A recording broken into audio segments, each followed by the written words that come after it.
जय गुरु जी। संगत जी, गुरु जी के चरणों में कोटि कोटि प्रणाम। आंटी, मेरी तबीयत ठीक नहीं है, बट गुरु जी का कल से आदेश हो रहा था कि ये सत्संग मुझे कह रहे थे कि बड़ा वाला सत्संग सुनाओ अपना। तो आज ये सत्संग मैं सुनाऊंगी, बट बोल के नहीं सुना पाऊंगी, तो मैं पढ़ के सुनाऊंगी और आई होप कि थोड़ा जल्दी खत्म हो जाए ये।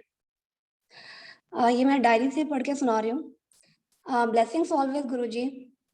ओम नमः शिवाय, शिव जी सदा सहाय। ओम नमः शिवाय, गुरु जी सदा सहाय। गुरु जी, आज एक संगत को डायरी से अपने लिख के सत्संग पढ़कर बोलते हुए सुना, तो मेरे मन में भी आया कि मैं भी अपने सत्संग किसी डायरी में लिखूं। बस इतना सोचने की देर थी।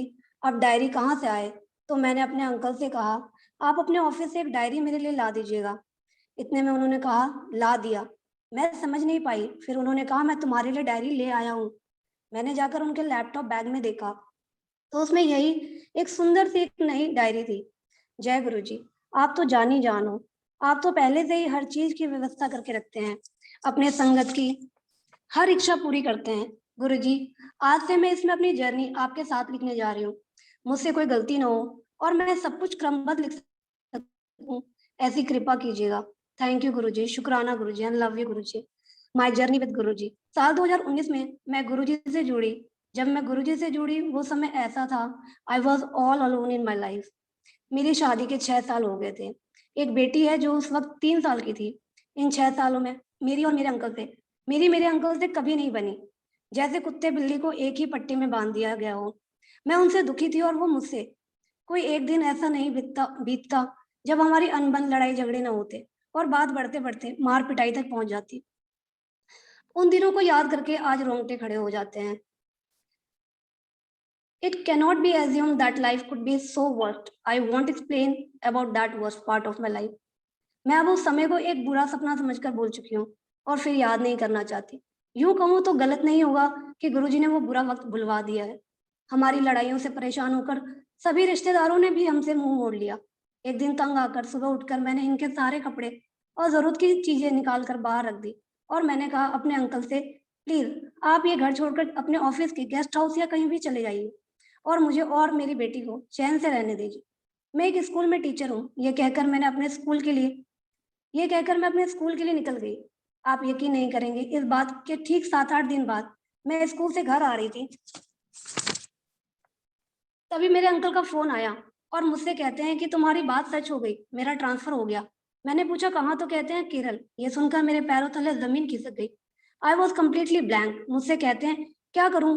मैंने ऊपरी मन से कहा हाँ तो जाइए। हमें कभी भी कोई बात गुस्से में नहीं कहनी चाहिए, क्योंकि अगर वो बात सच हो जाए तो सबसे ज्यादा परेशानी भी फिर हमें ही होती है। घर आकर मैंने उनसे किसी तरह भी ट्रांसफर रुकवाने के लिए कहने लगी। अंकल भी हमें छोड़कर इतनी दूर नहीं जाना चाहते थे। उन्होंने बड़े प्रयास किए, फिर भी ट्रांसफर रुक नहीं पाया। मैं इतना घबरा गई कि मैं इतने छोटे से बच्चे को लेकर अकेले कैसे रहूंगी। फिर स्कूल भी जाना रहता था। ये सब सोचकर मुझे डिप्रेशन हो गया और हार्ट में पेन होने लगा। बीपी लो हो गया। हॉस्पिटल ले जाना पड़ा, वहां पानी चढ़ा। फिर घर आई। 2 जुलाई 2019 को अंकल को केरला जाना था। उससे पहले के 7-8 दिन ऐसा लगता था कि ये समय यहीं रुक जाए और मैं अपनी पूरी जिंदगी उनके साथ जी भरकर जी लूं। शादी के बाद पहली बार हम दूर दूर हो रहे थे, जैसे ईश्वर हम दोनों को सबक सिखाने वाले थे। मैं भारी मन से उन्हें स्टेशन छोड़ने गई, पर गुरु जी को तो मुझे अपने दर पर बुलाना था। ये सारी योजना तो उनकी बनाई हुई थी। अंकल के जाने के बाद मैंने अपने स्कूल के पास एक रूम रेंट पर लिया। मैं इतनी अकेली थी कि मुझे घर भी अकेले ही शिफ्ट करना पड़ा। जब मैं वो रूम देखने गई, तो मेरी एक कुलीग कम फ्रेंड है, संगीता जी, वो मुझे रूम ओनर के घर ले गई, जो खुद मेरे ही स्कूल की एक रिटायर्ड टीचर थी। मैं जैसे ही उनके घर गई, वो मुझसे सीढ़ियों के से ऊपर कमरा दिखाने ले गई। सीढ़ियों से ऊपर जाते ही सामने उनका मंदिर था, जिसके बाहर गुरुजी का वॉल साइज स्वरूप लगा हुआ था और वो उसमें मुस्कुरा रहे थे। उस समय मैं समझ नहीं पाई, और अब लगता है कि गुरुजी मुझे उस घर में बुला रहे थे, मेरा वेलकम कर रहे थे। जय गुरुजी, शुक्राना गुरुजी, अनंतम शुक्राना। कमरा देखकर जब मैं घर गई तो याद करने लगी कि मैंने इन्हें कहीं देखा है। फिर याद आया कि इन्हें तो मैंने पिछले स्कूल की प्रिंसिपल ऑफिस में रखे हुए देखे थे।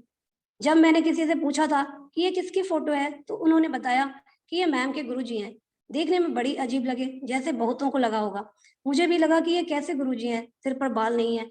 खैर, घर में शिफ्ट होने के बाद भी गुरुजी क्या, वो वॉल साइज रूप मेरे लिए कोई मायने नहीं रखता था, क्योंकि उस वक्त मैं गुरुजी से नहीं जुड़ी थी। शिफ्टिंग के कारण मैं अपनी बेटी पर ध्यान नहीं दे पाई और मेरी बेटी बहुत बीमार पड़ गई। मैं जहाँ पहले डीडीए फ्लैट में रहती थी, वहाँ मैं उसे एक आंटी के पास रखती थी। वहीं एक फैमिली डॉक्टर थे, उनको दिखाया था, तो उन्होंने दवाइयाँ दे दी। मैंने उनसे पूछा, "कोई टेस्ट भी कराना पड़ेगा?" उन्होंने कहा, "नहीं, दवाइयों से ही ठीक हो जाएगा।" आंटी ये उसे ज़्यादा समय रखती थी। शिफ्टिंग की वजह से और अनदेखी के कारण उसकी तबीयत और बिगड़ गई। यहाँ आते ही तबीयत खराब हुई, पर मकान मालिक जो थे, वो खुद आयुर्वेदिक और होम्योपैथी के डॉक्टर थे और वे अपना क्लिनिक चलाते थे। उन्होंने आकर देखा और उसे दवाई दी। उस समय तसल्ली हो गई कि चलो कोई है। फिर मैं उसे लेकर स्कूल जाने लगी, पर उसकी तबीयत दिन पर दिन खराब होती गई। उसकी उल्टी दस्त रुके ही ना। स्कूल में उसकी तबीयत बहुत खराब हो गई। मेरी एक कुलीग ने मुझे अपनी स्कूटी पर ले जाकर उसे एक प्राइवेट क्लिनिक में दिखाया।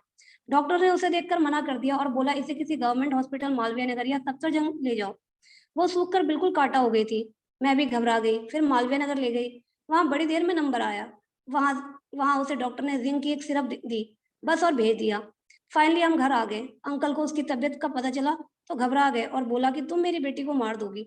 उसे लेकर मेरे भाई भाभी के यहाँ जाओ, वो उसकी देखभाल करेंगे। मेरे नीचे एक लड़की रेंट पर रहती थी।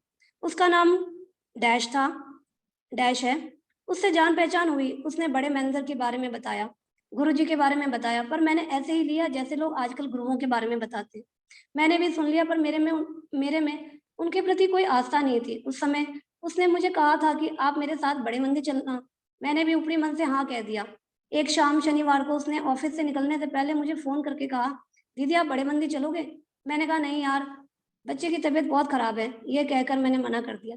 उसने भी मुझे फ़ोर्स नहीं किया। थोड़ी देर बाद मुझे लगा कि मेरी बेटी की तबीयत 1 महीने से खराब चल रही है, तो क्यों ना मैं चली जाऊँ, क्या पता वो वहाँ जाकर ठीक हो जाए। कहते हैं ना, मरता क्या नहीं करता। मैं उसके विश्वास पर विश्वास करके चली गई। मैंने उसे कॉल बैक किया और कहा कि चलूँगी, वो भी खुश। फिर नीचे रिटायर्ड मैडम जिन्हें मैं दीदी कहती थी, वो भी चलने को तैयार हो गई। कोई मानेगा नहीं, पर मैं पौने 3 साल की अपनी बेटी को लेकर गोद गोद में लेकर बड़े मंदिर गई। वहाँ जाकर मैंने अपनी बेटी को वहाँ का जल प्रसाद और लंगर प्रसाद खिलाया। तबीयत खराब होने की वजह से उसने थोड़ा-सा ही प्रसाद ग्रहण किया। वहाँ से आने के बाद मेरी बेटी बिल्कुल ठीक हो गई और वो ज़िंक की सिरप देने की भी ज़रूरत नहीं पड़ी। बाद में मैंने महसूस किया, इतनी दूर उसे गोद में लेकर चलने पर मेरे हाथों में दर्द नहीं हुआ। मुझे उसका वज़न महसूस नहीं हुआ। वह इतनी हल्की लग रही थी, मानो मेरी गोद में फूल हो। मुझे ज़रा-सी भी थकान महसूस नहीं हुई। जय गुरुजी, शुक्राना गुरुजी। मेरी बेटी को गुरुजी ने अपने जल प्रसाद और लंगर प्रसाद खिलाकर ठीक कर दिया। एक और चीज़ जो मैंने महसूस की कि जब मैं ग्रामीण सेवा में बैठकर वहाँ से आ रही थी, तो मुझे ऐसा लग रहा था जैसे कोई शक्ति मुझे अपनी ओर खींच रही हो।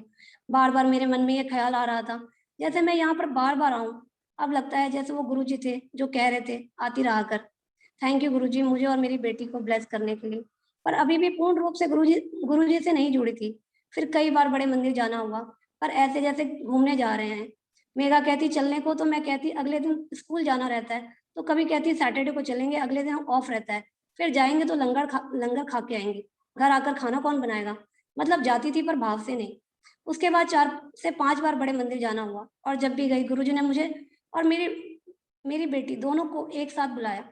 मैं जाती थी, पर चीज़ों पर इतना ध्यान नहीं देती थी कि हर चीज़ मुझे एग्ज़ैक्टली याद रहे। बेटी ठीक हो गई। फिर उसके बाद जब बड़े मंदिर गई, तो फिर अद्भुत फीलिंग हुई।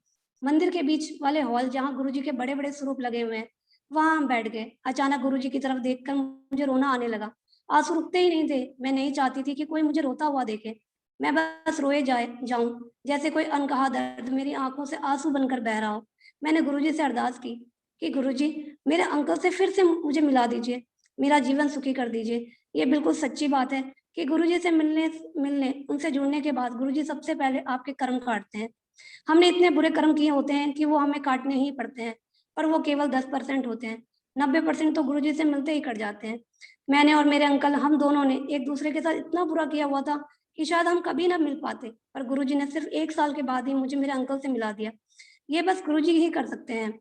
जब हम दिल्ली में साथ रहते थे, तो हमारे आपसी कलह से परेशान होकर मैंने मेरे अंकल की जन्म पत्री मंगवाकर कई ज्योतिषियों को दिखाया।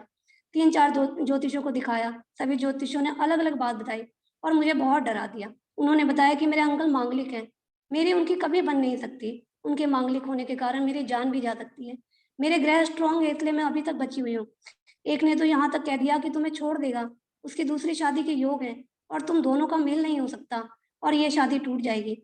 एक ने कहा कि वो नहीं, तुम ही मांगलिक हो। तो किसी दूसरे ने कहा कि उसका कोई एक्स्ट्रा मैरिटल अफेयर है, और भी बहुत कुछ। ये सब सुनकर मेरा दिमाग खराब हो गया। मैं पहले से ही नेगेटिव थी और मेरे अंदर और नेगेटिविटी आ गई। पर गुरुजी के पास जाकर मेरे सारे ग्रह ठीक हो गए। पुरानी संगत से सुना था, गुरुजी कहते थे सारे ग्रह तो मेरी मुट्ठी में है, सारे ग्रह तो मेरी मुट्ठी में ही है। आज हमारी बहुत बनती है।